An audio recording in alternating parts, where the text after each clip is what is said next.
यीशु मसीह के नाम से सबको जय मसीह की। आज का वचन है प्रेरितों के काम उसका 10 अध्याय 36 वचन।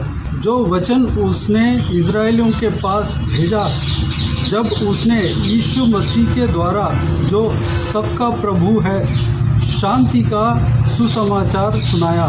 मेरे प्रियो, प्रेरितों के काम में इस जगह पर हम 10 अध्याय में जो संभव देखा है वह कुरनेलियुस नामक एक व्यक्ति जो फौज में आर्मी में एक अच्छा पद में था, सूबेदार था। वह परमेश्वर को आराधना करने वाला व्यक्ति था, प्रार्थना करने वाला व्यक्ति था और गरीबों को दान देने वाला व्यक्ति था। वह अन्य जाति था, यहूदी नहीं था, इस्राएली नहीं था।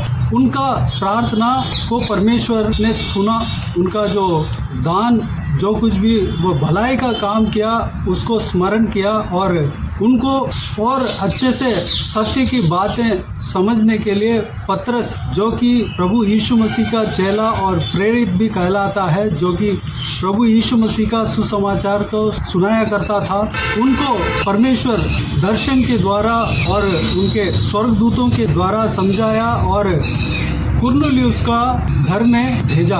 कुरनेलियुस भी दर्शन पाया और उनको कहा गया कि पतरस नाम का एक प्रेरित है, उसको आपके आदमियों को भेजकर बुला लाओ, वह जो बात समझना है उसको समझाएगा। ठीक उसी तरह कुरनेलियुस 3 लोगों को भेजा और पतरस जहाँ पे है वहाँ पर भेजा और पतरस को बुलाकर लेकर आया।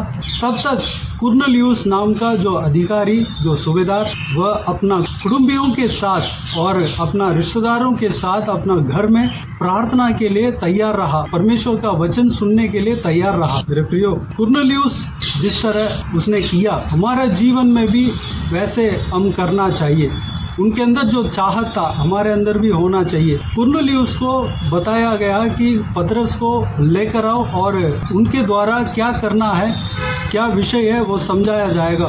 यही संदेश जो परमेश्वर के स्वर्गदूत के द्वारा कुरनेलियुस को मिला। लेकिन कुरनेलियुस ने क्या किया, अपने कुटुंबियों में सबको बुलाकर उस घर में वचन सुनने के लिए तैयार रखा। और 10 अध्याय 24 वचन में इस तरह हम देखते हैं, दूसरे दिन वे कैसरिया पहुँचे और कुरनेलियुस अपने कुटुंबियों और प्रिय मित्रों को इकट्ठा करके उनकी बाट जो रहा था।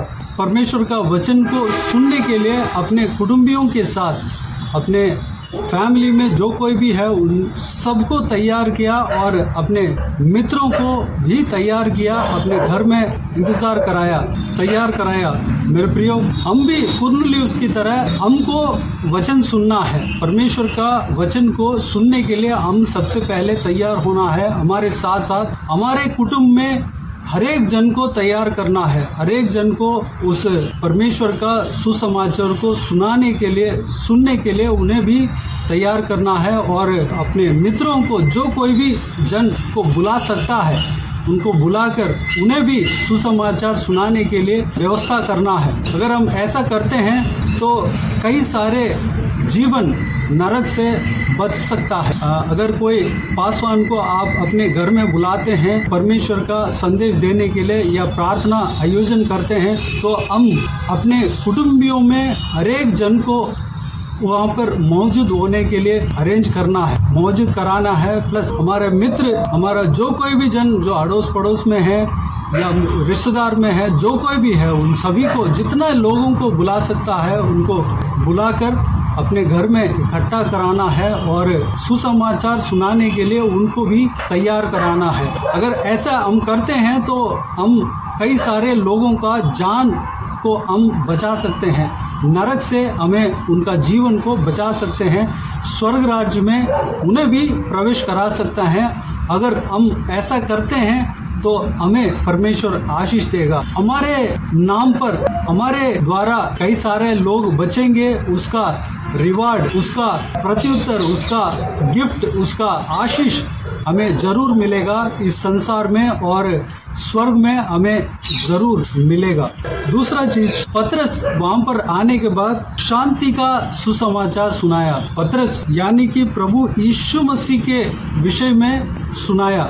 हम बीते हुए दिनों में हम सुसमाचार के बारे में हम देख चुके हैं कि सुसमाचार क्या होता है। प्रभु यीशु मसीह के बारे में जो कहते हैं, प्रभु यीशु मसीह का महिमा के लिए, प्रभु यीशु मसीह के नाम को जो कहते हैं, उनका अद्भुत कार्य को, उनका उद्धार का कार्य को जो कहता है, जब कहते हैं वह सुसमाचार है। और पुनरुत्थान जो मरकर जी उठना, उस बात को जो कहता है वह सुसमाचार है। जो भी व्यक्ति सुसमाचार सुनाता है वह पुनरुत्थान को मानने वाला व्यक्ति होना चाहिए और उसके बारे में बात करने वाला व्यक्ति, उसके बारे में चर्चा करने वाला व्यक्ति होना चाहिए। क्योंकि पवित्र प्रेरित पौलुस ने उद्धार का यानी कि प्रभु यीशु मसीह के बारे में और पुनरुत्थान के बारे में सुसमाचार सुनाया। दूसरा चीज, आज जो कि पतरस के द्वारा जो सुसमाचार सुनाया गया है वह इस तरह की सुसमाचार है, शांति का सुसमाचार। प्रभु यीशु मसीह के द्वारा शांति का सुसमाचार सुनाया। अन्य जातियों के बीच में जब हम जाते हैं, जो पतरस गया तो शांति का सुसमाचार सुनाया। अगर हम हमारे जीवन में भी आप या मैं सुसमाचार सुनाने के लिए अगर अन्य जातियों के बीच में सुसमाचार सुनाना है तो हमें क्या करना है? प्रभु यीशु मसीह के द्वारा शांति का सुसमाचार सुनाना है। झगड़े के सुसमाचार नहीं, दंगे के सुसमाचार नहीं, बल्कि हमें शांति का सुसमाचार सुनाना है। शांति का सुसमाचार, जहाँ कहीं भी हल्ला होता है, झगड़ा, परेशानियाँ और क्लेश जहाँ कहीं भी है, वहाँ पर प्रभु यीशु मसीह के बारे में जब हम कहते हैं, वहाँ पर उस प्रभु यीशु जो बोलते हैं उस नाम के द्वारा उन्हें शांति मिलता है। वह सुसमाचार जो प्रभु यीशु मसीह के बारे में जब हम बोलते हैं उससे उन्हें शांति मिलता है। प्रभु यीशु मसीह ही शांति का राजकुमार है। हमें शांति का सुसमाचार सुनाना है, मिलन का सुसमाचार। हम वहाँ पर जहाँ कहीं भी हम जाते हैं तो वहाँ पर जो लहरें, जो बड़े बड़े लहरें की तरह परेशानियाँ हो सकता है, उनका प्रॉब्लम बहुत ज़्यादा हो सकता है, वहाँ पर हमें शांति का सुसमाचार सुनाना है। प्रभु यीशु मसीह के जो बारे में जब हम कहते हैं, जब हम बोलते हैं तो वह शांति का सुसमाचार है। हम कहीं भी इस सुसमाचार को जाकर सुना सकते हैं, क्योंकि प्रभु यीशु सबका प्रभु है, सारा मानव जाति का वह प्रभु है। वचन साफ साफ कहता है कि प्रभु यीशु के द्वारा, यीशु मसीह के द्वारा जो सबका प्रभु है, वह हरेक जो इंसान बनकर जन्म हुआ है उन सबका प्रभु यीशु है। हर जगह जहाँ कहीं भी जाते हैं हम प्रभु यीशु मसीह के बारे में जब हम बताएंगे, वह संदेश उन्हें शांति लाएगा, वह सुसमाचार उन्हें शांति लाएगा। मेरे प्रियो, प्रभु यीशु के नाम ही शांति का राजकुमार है। वह जहाँ कहीं भी मौजूद होता है वहाँ पर शांति हो जाता है। एक बार प्रभु यीशु मसीह अपने जीव काल में, अपना सेवकाई का काल में अपने चेलों को इस तरह कहा कि झील में नाव में बैठो और झील पार करके उस तरफ के नगर में जाओ। तो प्रभु यीशु का चेले नाव में बैठकर झील में ट्रैवल कर रहे थे, चल रहे थे। तब रात के समय था, आंधी तूफान, सामने बहुत बड़ा हवा के वजह से वो लोग जाने में बहुत प्रयास किया और कष्ट हुआ और बड़े बड़े बहुत सारा आंधी तूफान आया। तब प्रभु यीशु मसीह वहाँ पर जब आया, प्रभु यीशु मसीह वहाँ पर जब उस पानी के ऊपर चलकर उनके पास आया तो वह आंधी, तूफान, जो कुछ भी वहाँ पर जो कतरा थे वह सब शांत हुआ, सब ठीक हुआ। मेरे प्रियो, जहाँ कहीं भी प्रभु यीशु के लोग, उनका जीवन में बड़े बड़े लहरों की तरह, बहुत बड़ा आंधी की तरह, तूफान की तरह अगर परेशानी आता है तो प्रभु यीशु स्वयं वहाँ पर आ जाता है। जब हम प्रभु यीशु के ऊपर विश्वास रखते हैं तो प्रभु यीशु हमारे पास आता है। प्रभु यीशु हमारा संकट में, प्रभु यीशु हमारे पास आता है। जब प्रभु यीशु हमारे पास आ जाता है वो सारा परेशानियाँ थम जाएंगे। सारा जो बड़े बड़े लहरों की तरह, बड़े बड़े आंधी तूफान की तरह जो परेशानियाँ हैं, समस्याएं हैं, वो सब शांत हो जाएगा। प्रभु यीशु शांति का राजकुमार है। वह जहाँ कहीं भी आता है वहाँ पर शांति मिलता है। और एक जगह पर हम देखते हैं तो प्रभु यीशु अपना सेवकाई का काल में अपने चेलों के साथ नाव पर एक साथ जा रहे थे। तब प्रभु यीशु आराम कर रहे थे, सो रहे थे। उस समय बड़ा बड़ा आंधी आया, तूफान आया और बहुत बड़ा लहरें उठ रही थी, जैसे कि वह नाव डूब जाएगा उस तरह की लहरें उठ रही थी। प्रभु यीशु उस आंधी को, तूफान को ढांटा, सारा शांत हो गया, सारा आंधी तूफान थम गया। मेरे प्रियो, प्रभु यीशु अपने नाव में है, हमारा जीवन में है, हमारा ज़िंदगी में है, हमारा हृदय में है, तो हमें चिंता करने का कोई ज़रूरत नहीं है। प्रभु यीशु इस तरह कहता है, मत डरो, मैं तुम्हारे साथ हूँ। मेरे प्रियो, प्रभु यीशु जिसका जीवन में है वहाँ पर शांति है। प्रभु यीशु जिसका ज़िंदगी में है वह ज़िंदगी शांति का ज़िंदगी है, शांति का जीवन है। प्रभु यीशु अपने लोगों को परेशान होने नहीं देता है।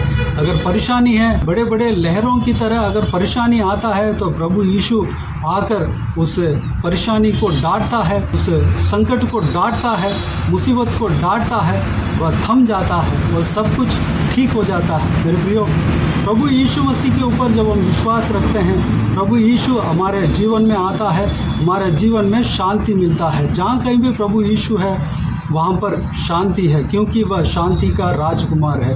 हमारा हृदय में प्रभु यीशु होना चाहिए।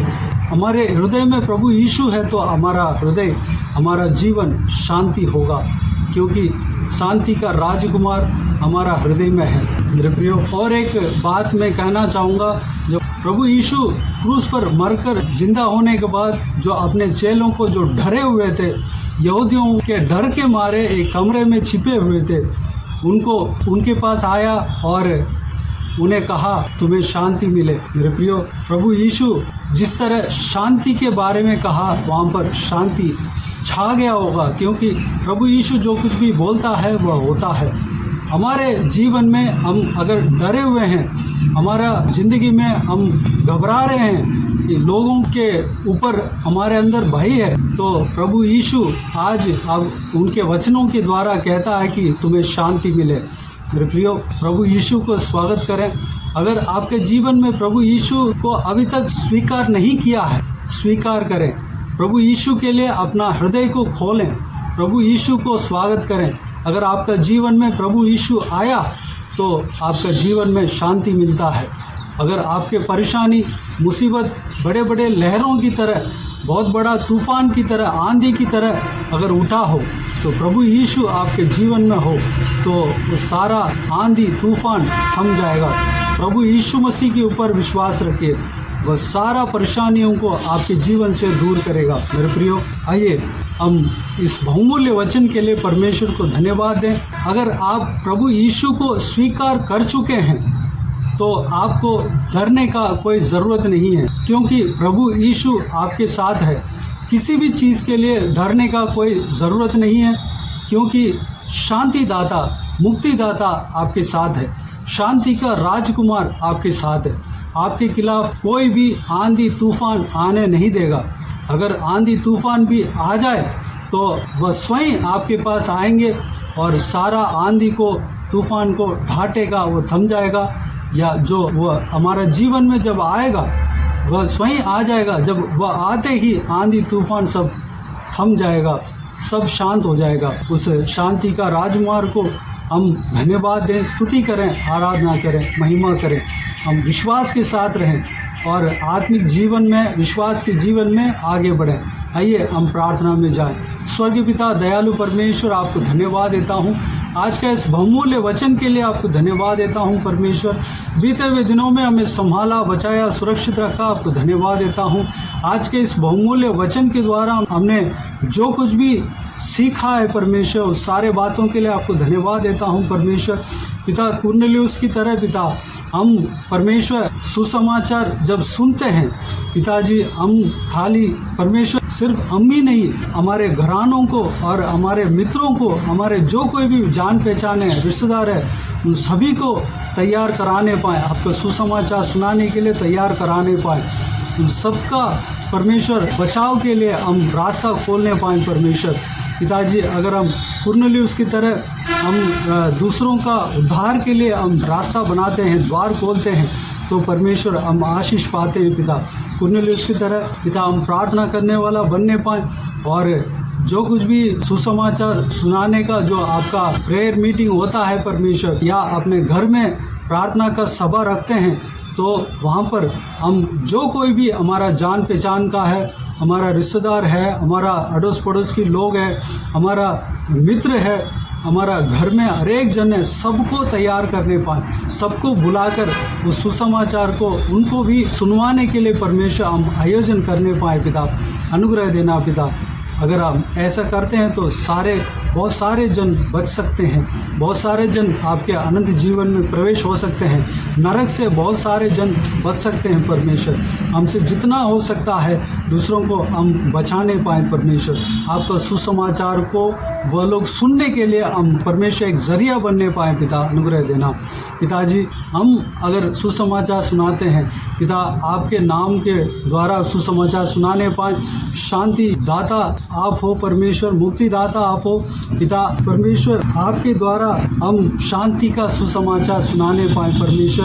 हालेलुया। धन्यवाद देता हूँ हमारे जो कोई भी इस संदेश को सुन रहा है, देख रहा है परमेश्वर, उन सभी को हम सबको आपके हाथों में सौंपते हैं पिता। हमारे जीवन में जो कुछ भी लहरें उठती है, जो कुछ भी आंधियाँ तूफान आती है परमेश्वर पिताजी, आप जब आते हैं पिता, सारा आंधियाँ तूफान, सारा लहरें थम जाती है परमेश्वर, सारा परेशानियाँ परमेश्वर थम जाती है, शांत हो जाता है परमेश्वर। आपके लोग जब परेशान होते हैं पिता, आप स्वयं आप उस जगह पे आ जाते हो और जैसे आप आते हैं पिता, सब कुछ शांत हो जाता है पिता। आपको धन्यवाद देता हूँ। हम आपको स्वीकार करने पाएँ, हम आपको ग्रहण करने पाएँ, हमारा हृदय को आपके लिए हम खोलते हैं परमेश्वर। धन्यवाद देता हूँ पिता। जब हमारे जीवन में आप रहते हैं, हमारा हृदय में आप रहते हैं परमेश्वर पिता, हम किसी चीज़ का डरने का कोई ज़रूरत नहीं है परमेश्वर।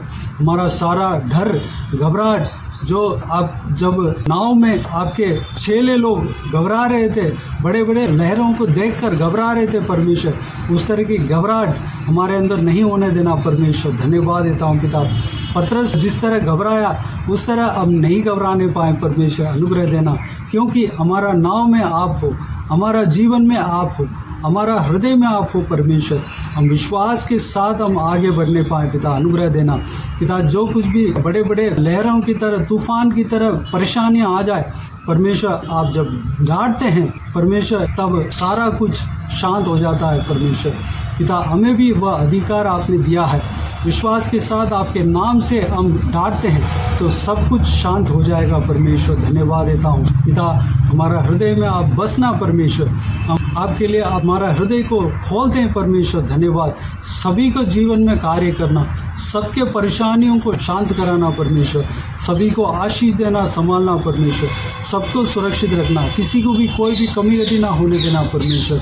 हालेलुया। अगर कोई डर रहे हैं, घबरा रहे हैं परमेश्वर, परेशानियों को देखकर डर रहे हैं परमेश्वर, उन सभी का जीवन में आज इस वक्त परमेश्वर शांति मिलने पाए पिता। धन्यवाद देता हूँ। आप हर एक के संग रहना, विश्वास में आगे बढ़ाना, आत्मिक उन्नति देना पिता। धन्यवाद। सारा ये दुआ प्रार्थना को सुना, ग्रहण किया, धन्यवाद देता हूँ परमेश्वर। हालेलुया। हमें चलाना पिता, हर एक के ऊपर आपके हाथ हमेशा बने रहने पाए परमेश्वर। हर एक का काम में सफलता देना, किसी को भी कोई भी कमी घटी ना होने देना परमेश्वर। भरपूर आशीष देना, संभालना पिता। अगर जो कोई भी जन बीमार हो उन्हें छूना, चंगा करना आपके हाथों में सौंपते हैं प्रभु यीशु मसीह के नाम से चंगा होने पाए पिता। धन्यवाद। सारा दुआ प्रार्थना को सुना, ग्रहण किया, धन्यवाद देता हूँ। सारा आदर जलाल महिमा आपको मिलती रहे। सारा दुआ प्रार्थना को प्रभु यीशु मसीह के नाम से मांगते हैं, सुन और ग्रहण कर। आमीन आमीन। प्रभु यीशु मसीह के नाम से प्रभु यीशु मसीह का आशीष और अनुग्रह हम सभी के ऊपर बने रहें। आमीन आमीन। मेरे प्रियो, इस चैनल को सब्सक्राइब करें और शेयर करें। अगर किसी को भी प्रार्थना का विषय हो तो डिस्क्रिप्शन में दिए हुए नंबर पर कॉल करके प्रार्थना करा सकते हैं। हम आपके लिए प्रार्थना करेंगे। आप अपने व्यक्तिगत प्रार्थना में हमारे लिए प्रार्थना कीजिए। इस सेवकाई के लिए, इस सेवकाई में जुड़े हुए हर एक जन के लिए, हर एक का आत्मिक उन्नति के लिए, तरक्की के लिए, आत्मिक आशीष के लिए, संसारिक आशीष के लिए प्रार्थना कीजिए। इस सेवकाई का उन्नति के लिए भी प्रार्थना कीजिए। प्रभु परमेश्वर आप सबको आशीष दे। इस सेवकाई के द्वारा परमेश्वर आपके जीवन में कार्य किया हो वो भी हमें बता सकते हैं, ताकि हम सब मिलकर परमेश्वर को धन्यवाद दे सके, महिमा कर सके। प्रभु यीशु आप सबको आशीष दे। आमीन आमीन।